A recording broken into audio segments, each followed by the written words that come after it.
Hello and welcome to another edition of D&D Stories. I am your host Rob from the channel Performance Check, and this is the show where I regale you with tales, in particular when the time that something cool happened within the hit role-playing game Dungeons and Dragons and sometimes Pathfinder.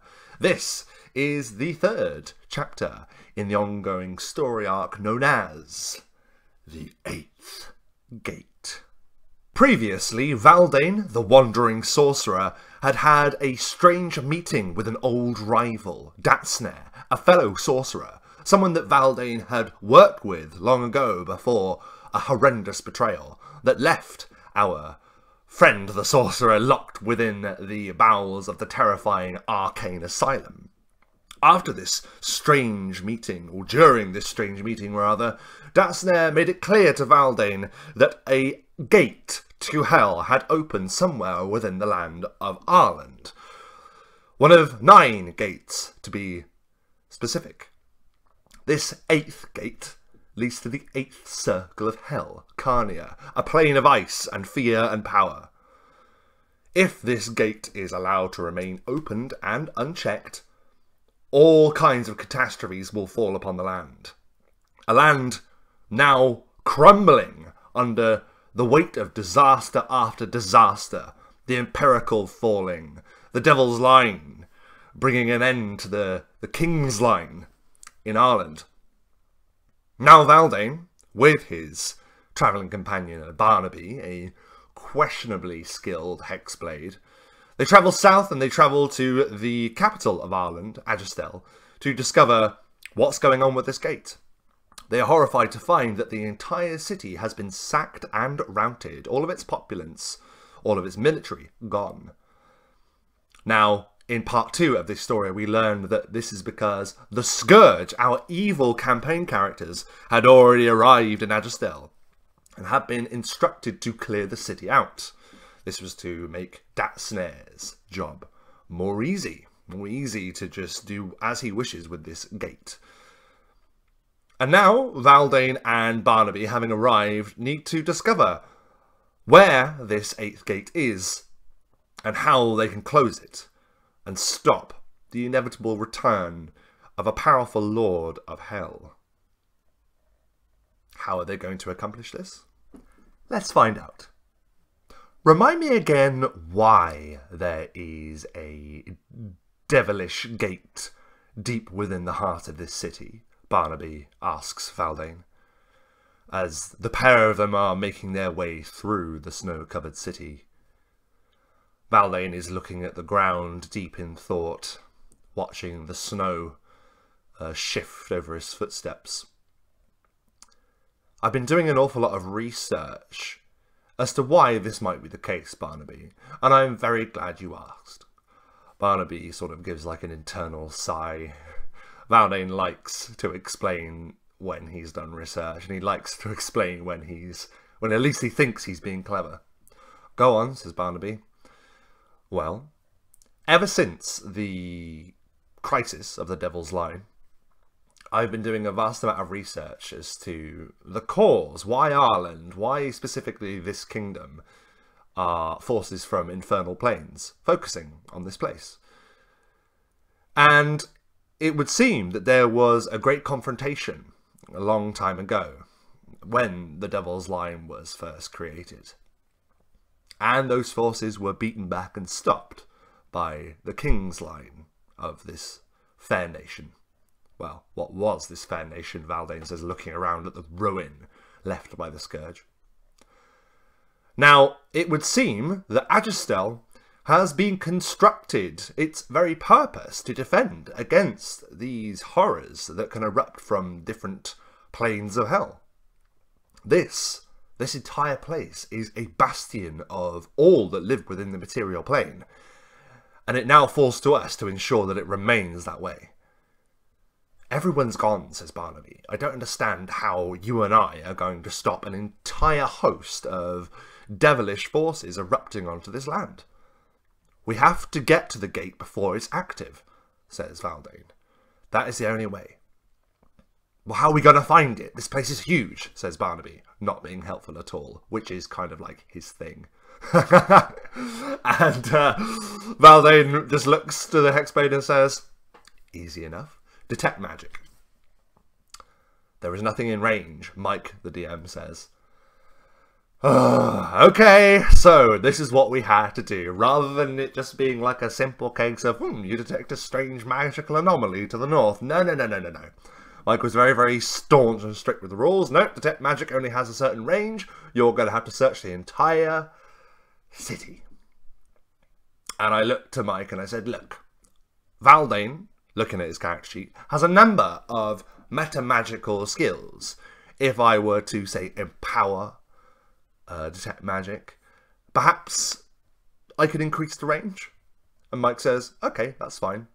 You'll be using a higher spell slot. Mike is loving the idea that Valdane has to burn spell slots.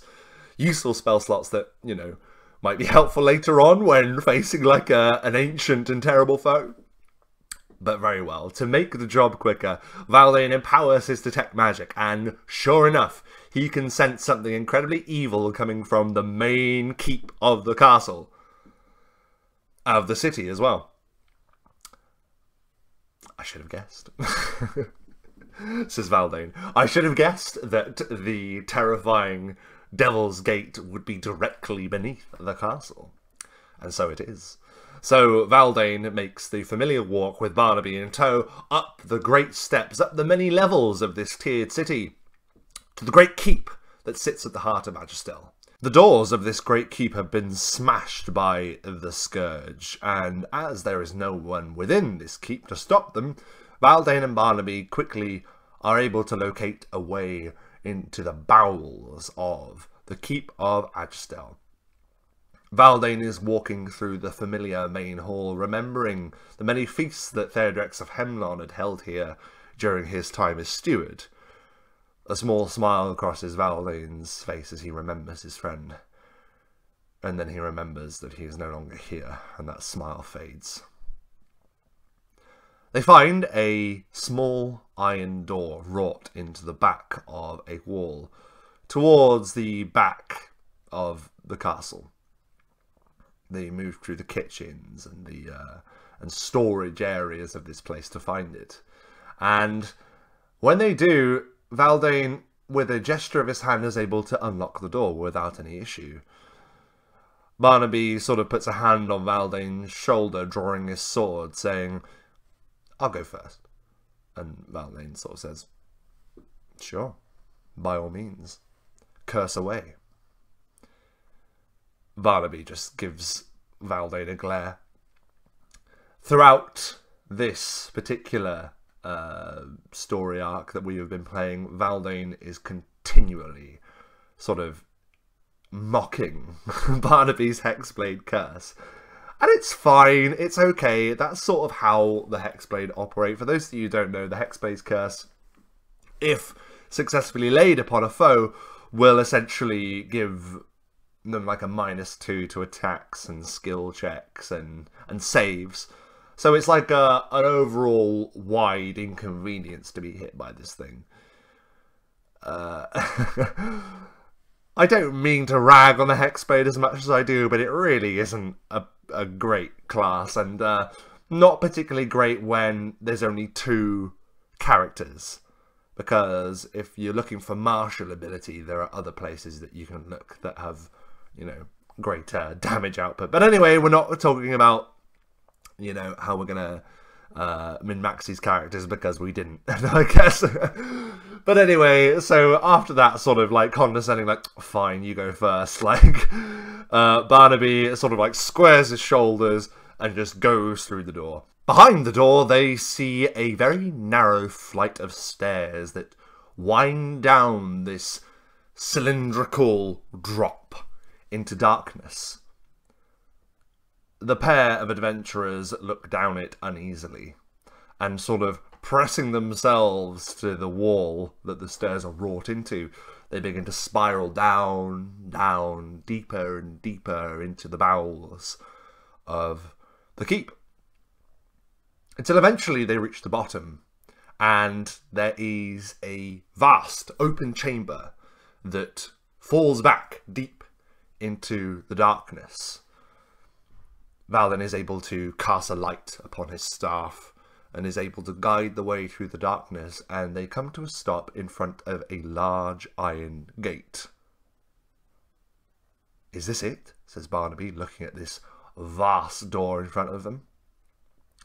No, this isn't it," says Valden. "I believe this is one of the many precautions that were put in place to protect the gate from people that would want to find it." "People like us," says Barnaby. "Yes, people like us, Barnaby, that's exactly it. But we need to get to it to make sure that it isn't going to open." "Well, aren't these defences enough?" says Barnaby. "No, they are not. We know that nothing can hold back the forces of hell. It isn't going to take some just iron gates to stop them. If that were the case, this wouldn't be an issue." "Right," says Barnaby. "It's just, I don't think we should open them." "I think we should," says Valden. "If they're behind the gates, then it isn't a problem. It isn't a problem. Why do we have to..." "Just trust me," says Valden. "We have to get to the actual gate to prevent it from opening. This isn't going to do anything." "Well, then why were they built?" says Barnaby, getting very frustrated at this. "Look, it's very simple," says Valden. "The legends state that these gates have been put in place to protect the 8th gate, the gate to hell, to prevent people from our plane going and messing with it. The only other way that it can be opened is from the other side. So, if the gate is going to be open from the other side, we need to stand ready before the threshold to await anything that will come through." Barnaby slowly nods, kind of seeing the wisdom, but also wishing that there were going to be these 3 wrought iron gates between them and whatever's going to come out of the 8th gate. "Very well. Shall we go through?" "Well, we're going to have to open this one first," says Valden. "There are a number of magical trials that have to take place for them to be opened." "Magical trials?" says Barnaby. "Like what?" Valden looks around the darkness, not making it easy. He holds his staff aloft to shed more light upon the area. "Well, we need to find it." The two begin searching around, and it isn't long before they reach the very edge of this vast underground chamber. They see that there is this huge statue, this huge wrought iron statue of what appears to be a smith, an ironsmith. The statue is holding a great hammer in its hand, raised as if ready to strike once again upon a freshly forged blade. And before this statue is a huge anvil.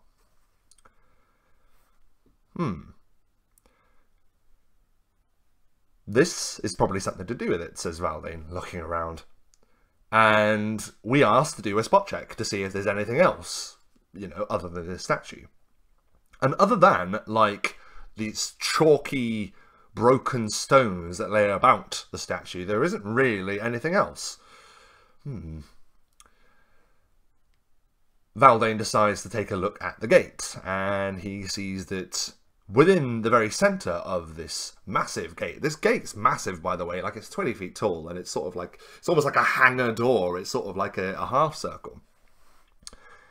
But at the very centre, there is a small keyhole. "Well," says Valden, "now we know what we're looking for, but where to find it?" Barnaby is sort of knelt by the statue, and he decides to do a survival check, just to see if there's any sort of trace of someone who has opened this in previous years. Is there any clue that he can follow? Like, is there any path that has been left?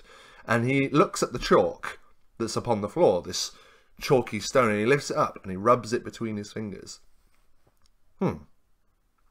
Valden just walks over and looks at the chalk in his hands.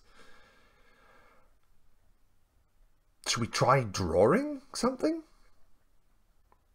Barnaby draws what looks to be like a small dagger onto the anvil, and immediately the great statue raises its hammer once and brings it down upon the anvil. The two adventurers jump back horrified, like weapons out, spells ready. Holy crap, this is a construct and it's going to destroy us. But no, this statue lifts its hammer, and upon the anvil there is a perfect replica of the sword, or the dagger, that Barnaby had drawn upon the anvil. However, it is almost two-dimensional in form. It's just a flat, sort of, stone dagger. And Barnaby sort of picks it up and sort of waves it about uselessly. Well, that's no good, is it? Now, this is the trouble. And this is the trouble that a lot of DMs, I find, have with Dungeons & Dragons when it comes to puzzle solving. Because there's a very real difference between a character's intelligence and puzzle solving ability to that of an actual player's. You know, you might be playing like a 20th level wizard with like an intelligence score off the scale. But then you come across like a very simple challenge and the player could be like, huh? So we're just doing loads of checks to see what works. We start drawing different things, and then suddenly, out of nowhere, I don't know why it took us this long. It's very, very simple. And Mike has since told us that these are puzzles that he sourced from very famous sort of modules from D&D's history. So, you know, these are real puzzles. And amazingly, eventually Valdane gets it and he goes, this is simple. He grabs the chalk from Barnaby and he draws the shape of a key upon the anvil. Bam! The statue brings down its hammer once again, and when the hammer lifts, we do not see a stone outline of the key. We see a silver key that, you know, fits perfectly into the silver lock in the door. Valdane sort of just gives a, well, that was fairly simple. And he twists the key and the door parts. Dust sort of rolls out as if this thing hasn't been opened in hundreds of years. Well, it hasn't. The chamber that lies before them looks very similar to the last. It has a vast half-circle gate at the very back, but this gate in the very centre has a vast seal upon it. It almost looks like a target. It has a number of green circles within each other with like a green circle at the very centre to mark the bullseye, essentially. Valdane and Barnaby just stand there staring at it for a moment. "What do you make of this?" says Valdane. Barnaby is just staring at it. "I don't like the look at this. This place, it seems... I think it has a few tricks up its sleeves." "Oh, do you think?" says Valdane. "Really? Oh, that's very, very insightful, Barnaby. Thank you very much for your input." Barnaby sort of just like drops his shoulders and just walks away a little bit. I don't know why Valdane is being so mean to him today, but, you know, he's a Hex Blade. Who cares what he thinks?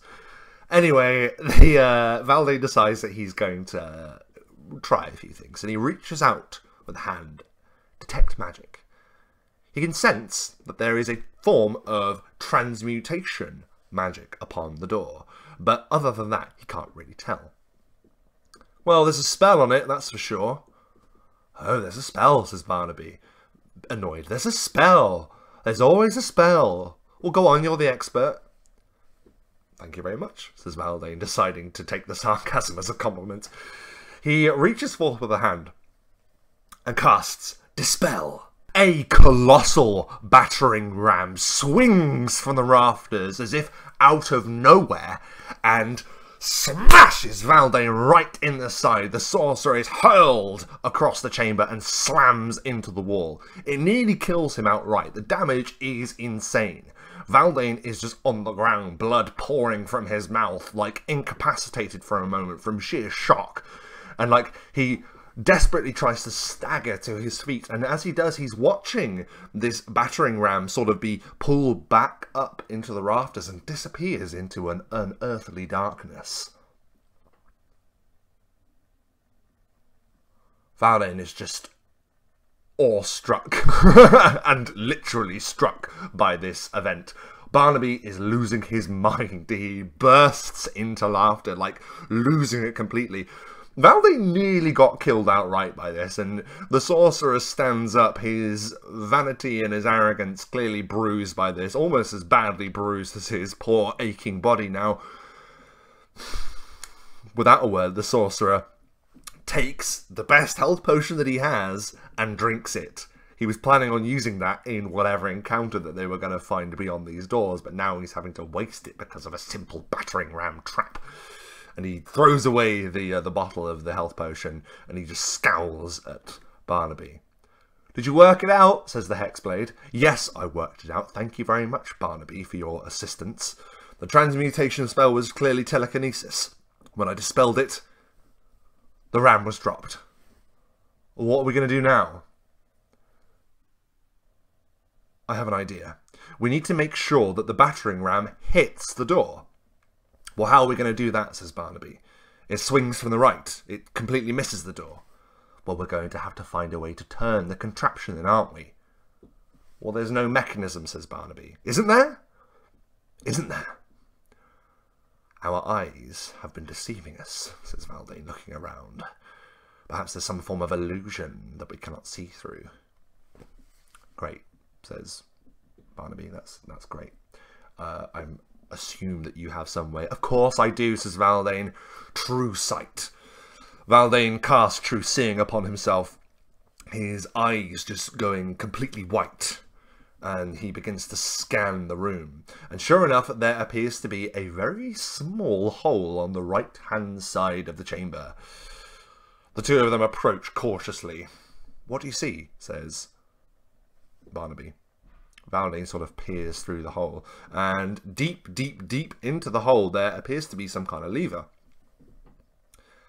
"Well, there's a hole through there, and it's covered by an illusion. Now, I could just reach in, but I feel like I've sacrificed enough for this particular challenge. I believe it is your turn to test the waters, as it were, Barnaby." Barnaby says, "I can't see the hole. How can I?" Valdane just grabs his arm and just shoves it into the hole, and Barnaby's freaking out like, "What are you doing?" Now, despite this, Barnaby can't reach the lever. It's too far into this hole in the wall. He literally can't get his shoulder through, so he's like, "Well, I can't reach it. What are we going to do?" "I have an idea," Barnaby says, his eyes lighting up. "Cedric can help." Valdane just sort of does a double take. "Cedric? Who's Cedric?" "I haven't mentioned this before," says Barnaby, "but..." And as he does, there sort of appears to be a movement from Barnaby's possessions on his adventurous pack. And Valdane takes like a step back, and then emerging upon Barnaby's shoulder is a python. Quite a large python. "He's my familiar," says Barnaby. "As a sorcerer, I would have thought you'd have one as well." Valdane is just staring at the snake with mistrust in his eyes, and then he looks to Barnaby and he says, "What gives you the impression I don't have a familiar?" "Well, it's just I've never seen one, and you've never previously mentioned that you have a familiar, Valdane." "I do. He just keeps himself to himself, that's all." "Well, do you think he might be useful right about now?" Valdane just shakes his head. No, I won't be calling on him." "Why?" says Barnaby. "Because clearly you have a better idea with your familiar. Let's just get on with it. Let's just change the subject."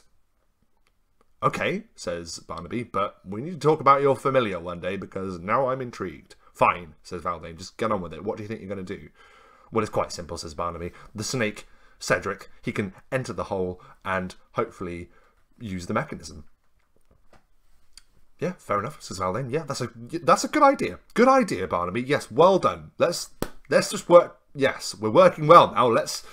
We're putting our minds to the problem, and nothing can stop us. It's fine. Just come on. Let's just get on with it." So Barnaby stands by the hole, and he puts his arm upon the edge of it, and Cedric the snake, a rather imaginative name, I'm sure you all agree, dear viewers, Cedric the snake winds down Barnaby's arm and starts going into the hole. And they wait for a moment. And then they wait.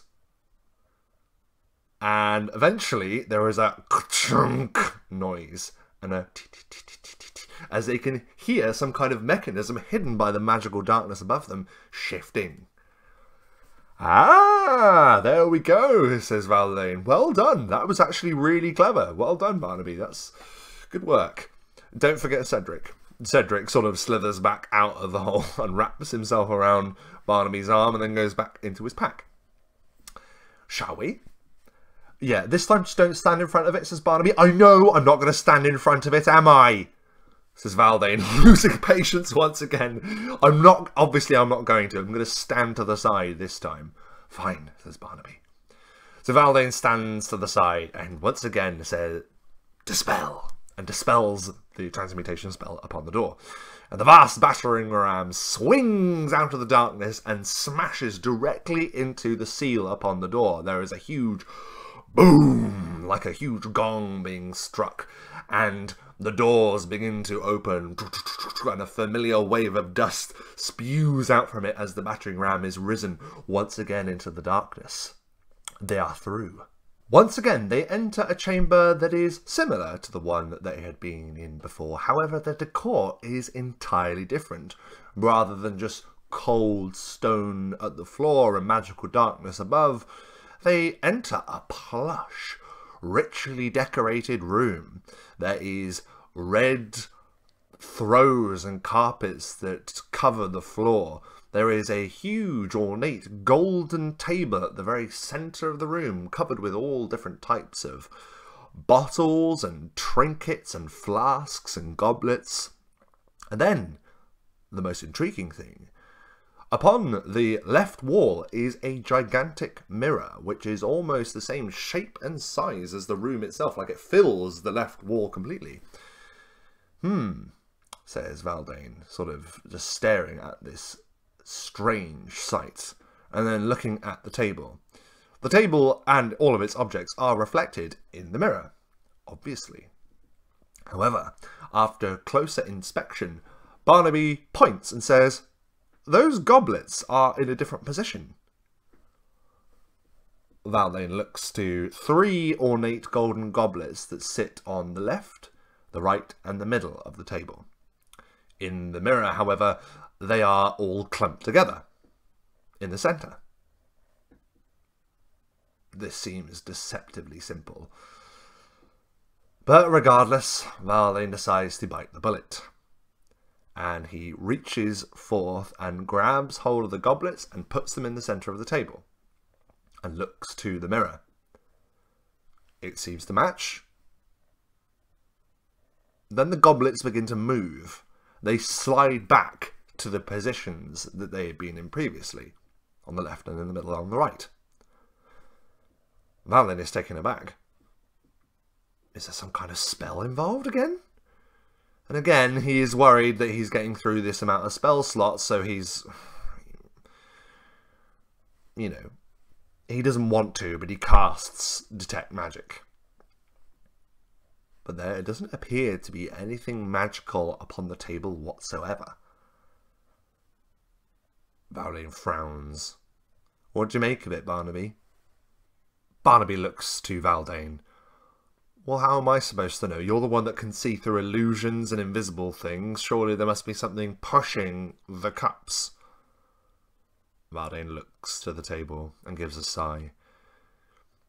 Now, me as a player, playing Valdane, I really don't want to be using another 6th level spell slot. I'm burning through them. I'm not going to have anything left of that particular spell level by the time we get through this door.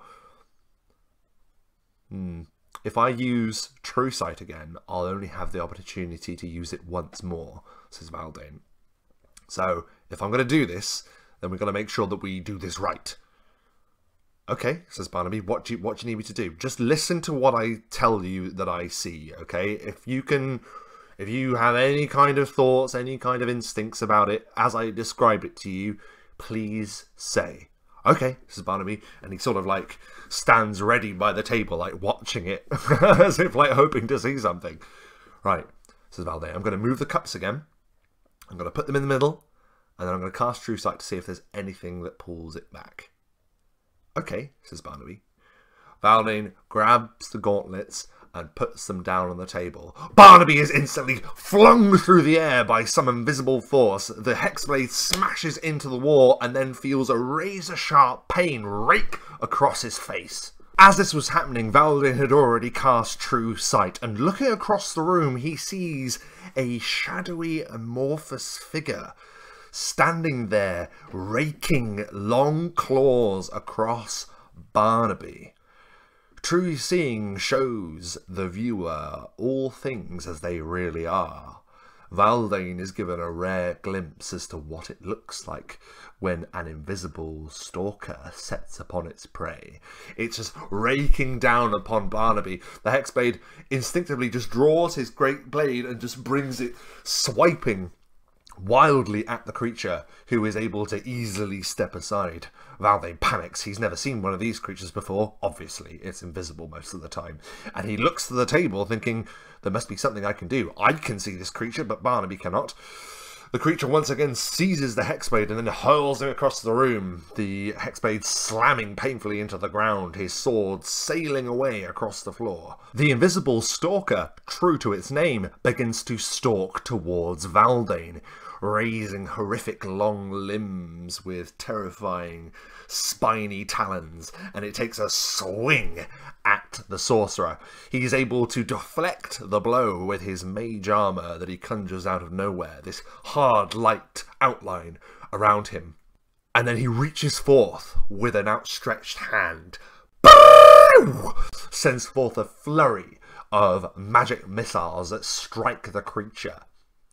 These magic missiles are leaving a form of energy just for a split second as they are impacting the creature, giving Barnaby a split second to see the creature. Barnaby races across the room, picking up his sword in his hand, and swings violently at the stalker, and he is able to connect.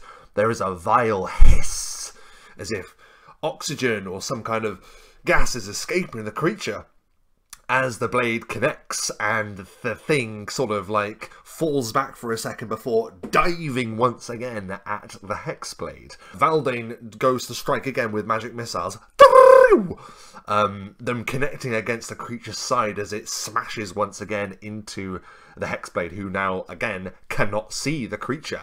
The Hexblade, he makes like an uppercut to try and swipe at the creature, but Valdane gives a cry, no, not the table! Like, Barnaby's sword is inches from the table. If it's smashed or displaced in any way, maybe they will never be able to pass through the next gate.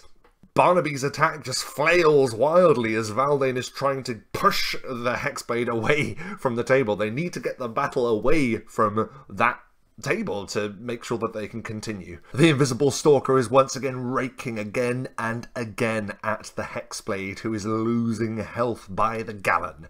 And Valdane realizes that this needs to be done, and it needs to be done quickly, without using any more powerful spells. He makes a tactical decision and he looks around and he sees upon the ground, coating the floor as per the previous rooms, a layer of dust. Reaching forward, with mage hand, he is able to summon a ball of this just dust into his grasp, floating there before him, and he just hurls it wildly at the stalker. The dust explodes upon the creature, coating him in an outline that the Hexblade can see. Raising his blade high, Barnaby is able to bring it straight down upon the stalker, slicing it in two. It falls apart with a and it disappears into eternity forever. "Are you okay?" Valdane asks the battered and bleeding Hexblade. "No," says Barnaby. "Are you reasonably okay?" "Yes," says the Hexblade. "Oh, good. Well done. I think we did well there. Let's just finish this." Valdane moves back to the table, taking up the goblets and puts them on the table, now with no invisible stalker to move them back. And as before, the great gate opens, And this time, behind it is revealed a deep darkness. Before them is a narrow bridge that just sweeps out into this darkness, a gantry into the shadow. And at the very, very end of this gantry there is a platform of stone, held aloft by a great pillar that just disappears down into the darkness of a pit. And upon this platform stands a rocky, talon-like gate, two talons just sticking out of the ground like that, and a swirling vortex of red, black, and purple energy just swirling about it. "The eighth gate," says Valdane. It is then that both Valdane and Barnaby hear something behind them.